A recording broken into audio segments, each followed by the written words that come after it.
Mars, red planet, एक ऐसी दुनिया जहां धूल के तूफान उठते हैं, ज्वालामुखी आसमान को छूते हैं और घाटियां इतनी बड़ी हैं कि ग्रैंड कैनियन भी छोटी लगने लगे।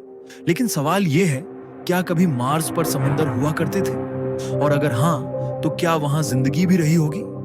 अब एक दिलचस्प सुराग मिला है। चीन के चुरोंग रोवर, जो तियानवेन एक मिशन का हिस्सा था, ने शायद प्राचीन मार्स के बीच यानी तट की निशानियां ढूंढ निकाली हैं। तो पहले समझते हैं ये मिशन था क्या।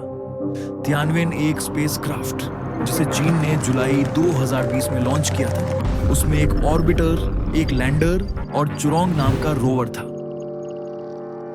चुरोंग, जो कि चाइनीज मिथोलॉजी में आग के देवता हैं। 14 मई 2021 को चुरोंग ने यूटोपिया प्लैनेशिया पर लैंड किया। ये मार्स के नॉर्थ हेमिस्फेयर का बहुत बड़ा मैदान है।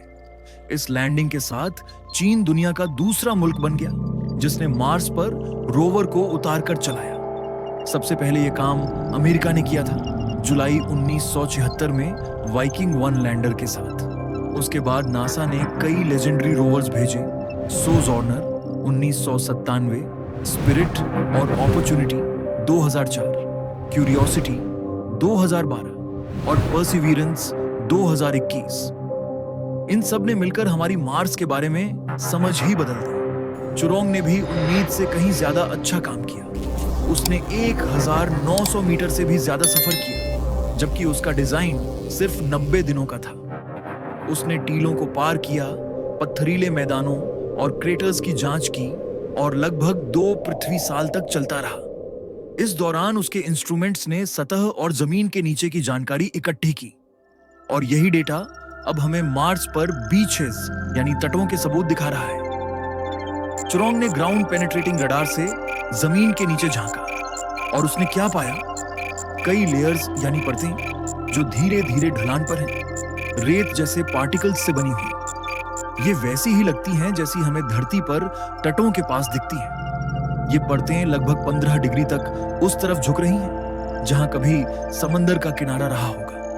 रडार ने लगभग 80 मीटर नीचे तक स्कैन किया।